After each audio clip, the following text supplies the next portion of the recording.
Thank you for the opportunity to be here today. It's an important sector for the nation. So far as the livestock export industry is concerned, its direction these days relies as much on the drivers of its economic future as it does on its social licence. It's an awareness that and a consequent response that has seen a big change since the events of 2011, the closure of the trade by a government that I was a part of. Let me go to the economics of it first, because I think it's important to see this holistically for the industry. Livestock exports form part of total off-farm value of Australia's red meat industry, worth $18 billion annually to the Australian economy. The red meat sector today is the largest manufacturing export industry in this country.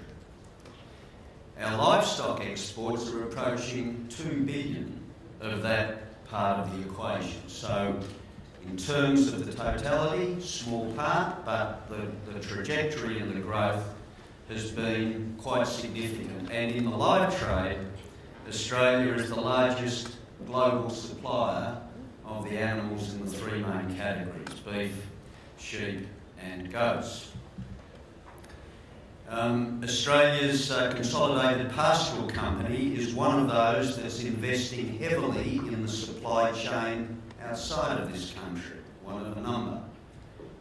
It's understood that the investments overseas, particularly in Indonesia, are some $600 million, and they involve cattle importing, feeding and fattening, feedlots, breeding projects, and the employment in those countries, those offshore countries, is 12,000.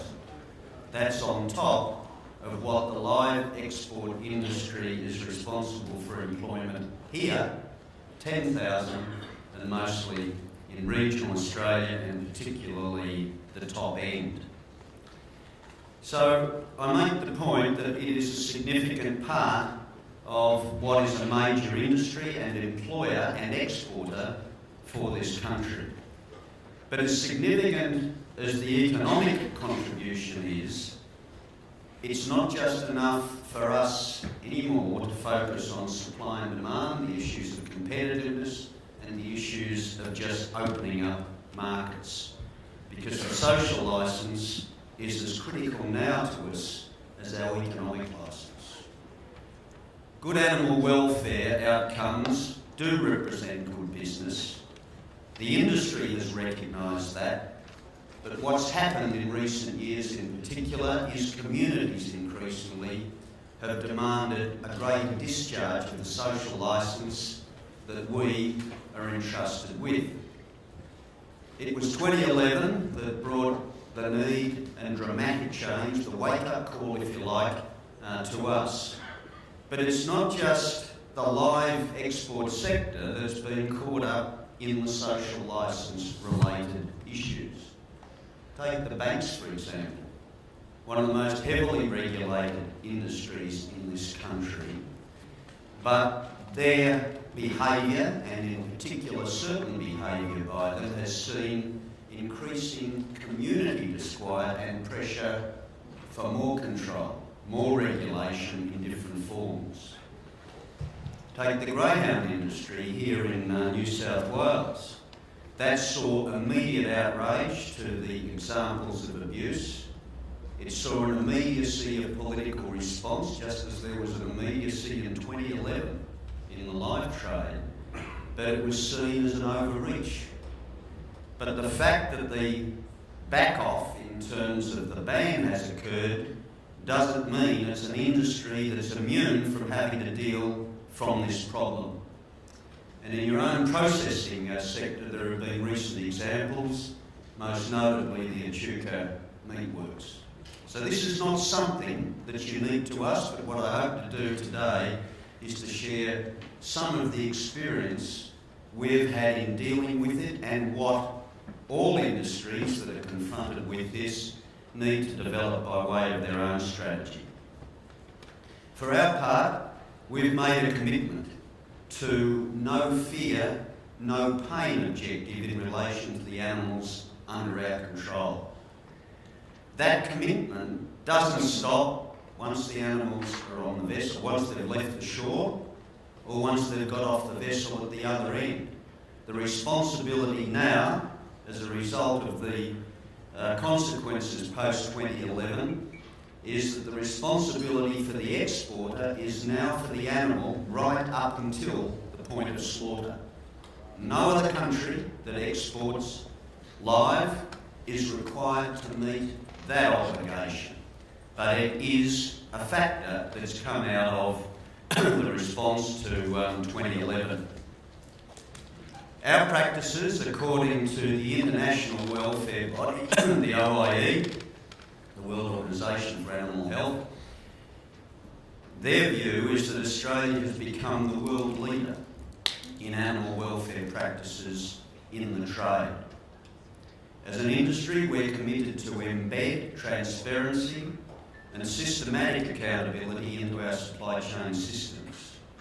Our commitments through the Exporter Supply Chain Assurance System, SCAS, the consequence of 2011, we hope to further enhance by the development of a livestock global assurance program, a requirement that would require the facilities in the importing countries to meet the standards that we require, otherwise they don't get animals from Australia. What we're seeking to do, if you like, is to export our system of animal welfare. And this is an interesting point, because so far as the trade is concerned, we are no longer just exporting the commodity. We're of course making big investments, those ones I talked about before. We're exporting services, we're exporting capability, and it's all built around a strong animal welfare practice and commitment. Some of that capability, if you like, that we're exporting is we've seen programs in market, live export programs in market, delivering training to some 11,000 participants in our core international markets. The biggest budgetary commitment from our service provider, LiveCorp, the one that's the recipient of the levy, is to animal welfare programs, the biggest budget contribution. The Meat Industry Strategic Plan, which I got myself involved in the development of, does see the integrated nature of this industry, does see the importance of the live trade to lifting price and return, and also satisfying a demand that simply can't be translated into a boxed product. But the Meat Industry Strategic Plan also identifies animal welfare as the biggest single risk to the impact on the industry. Not just the live industry, because it translates back, as you would be aware, to producers and processors. And also in the financial year just gone, the Live Export program, R&D program, sees animal health and welfare improvements constituting 3/4 of program expenditure. Translated into international market rates and changes, we've seen massive improvement in stunning in Indonesia, for example, where before SCAS, stunning was less than 10% of all animals killed there. Today it's over 95%. This is a big change in 5 years. We've also seen the introduction of CCTV into facilities, particularly as a result of an earlier incident in Vietnam. We've also seen huge investment and improvements in the vessels that transport the animals. I've had the opportunity to visit a number of them. There are now some 5 in the fleet. And these are modern, state-of-the-art, purpose-built vessels that have seen significant investment by the exporters. Now, as significant as all of those improvements are, and as significant as the progress that we've made, I'm the first to admit that the situation is still not perfect. but we operate in a global trade in which we are just one of 100 exporting nations of live animals. The point I make there is, take us out of the equation, as some of our critics would do, you would not improve animal welfare practices. They would go backwards. It's also the case that the solution that our critics have that simply says, let's kill the animals here and send them overseas, misses the point as to why the demand exists in the way it does and why it's growing.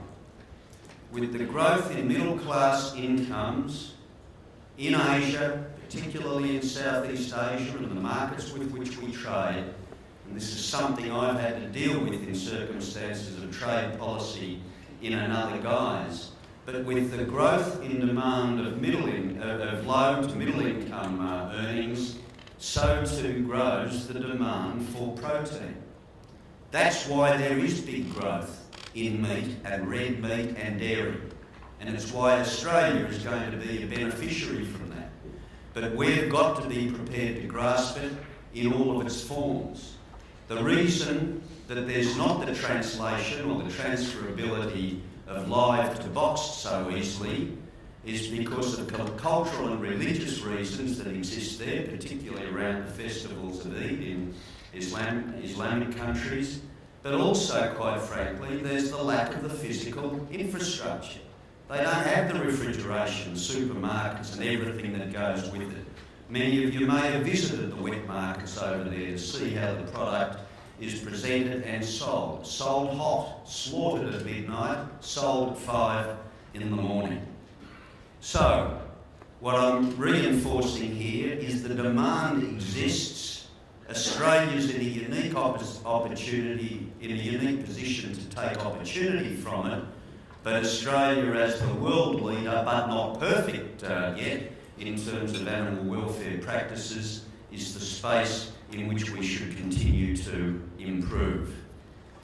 SCAS has seen significant improvements in the markets of Indonesia and also in the Middle East.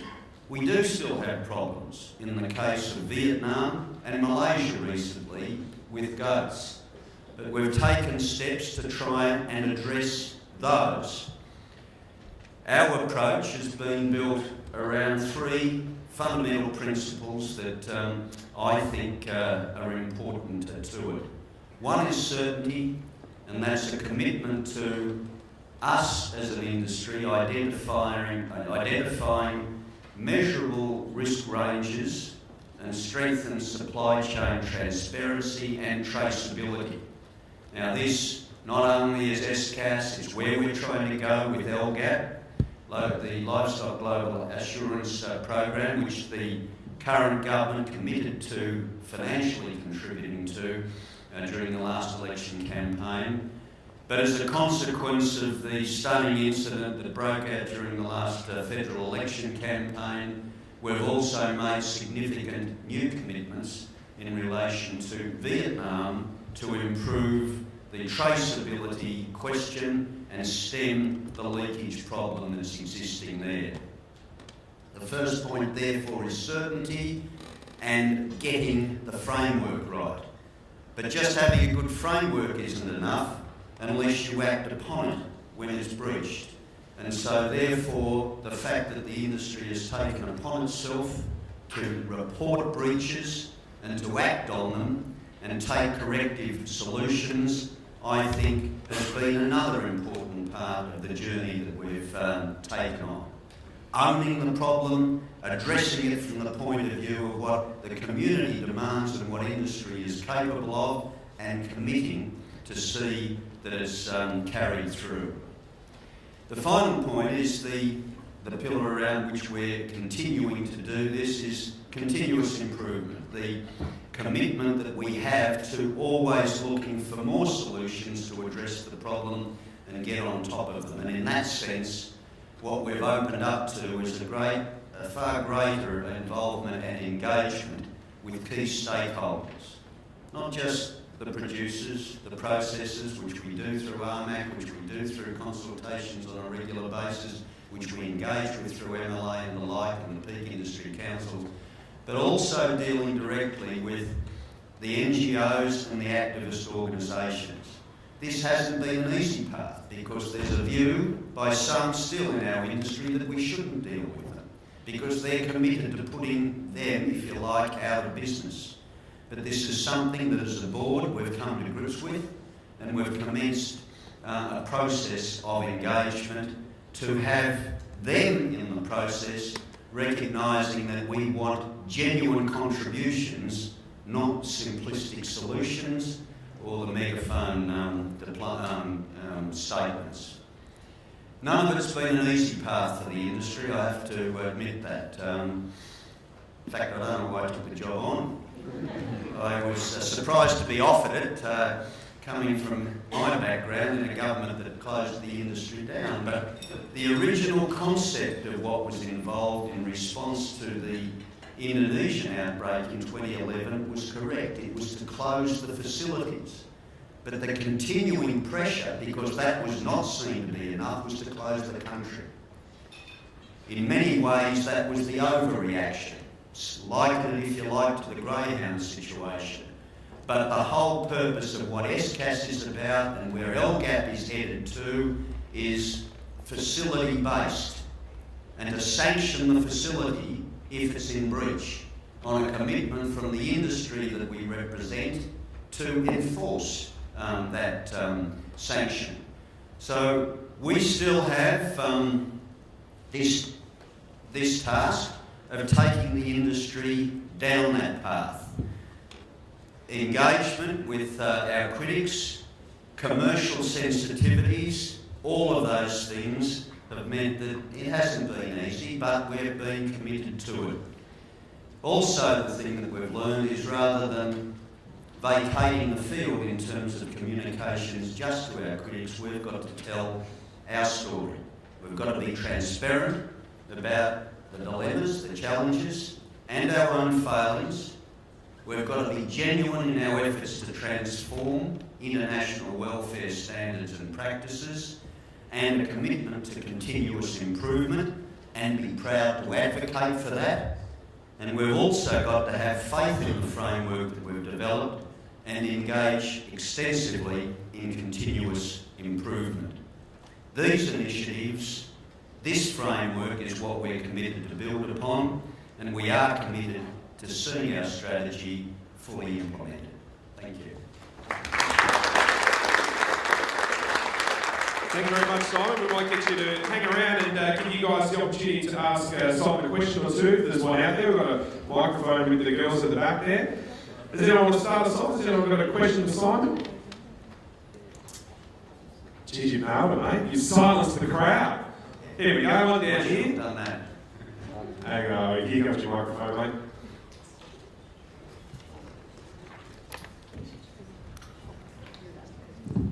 John Condon from the Central, Simon.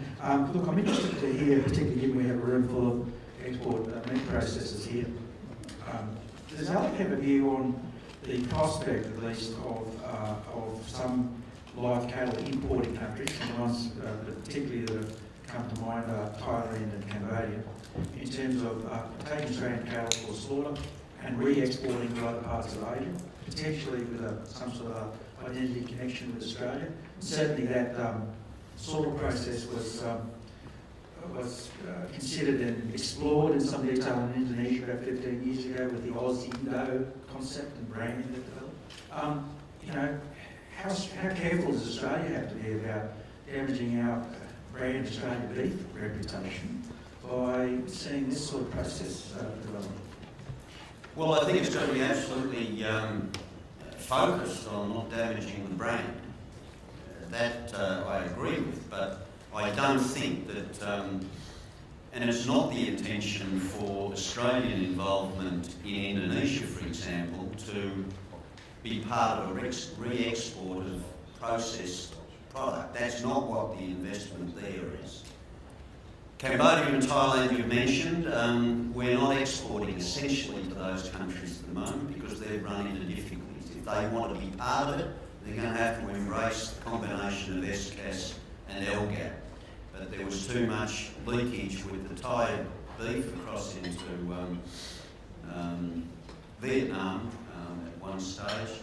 So those industries, if you like, have still got a long way to go in my view in those countries if they're to take the product. Indonesia is a different equation because the President is committed to this notion of self-sufficiency in food. Now, all of the academic work that's been done in this shows they can't be self-sufficient in it, but they can achieve food security.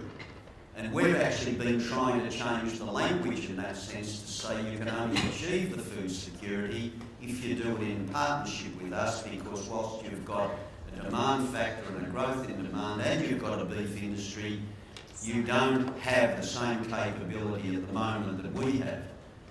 Indonesia is a case in point where the export is not for slaughter, because it goes in there for feedlotting in the main, and there's a lot of pressure, as you'd be aware, to insist, to mandate the breeding program.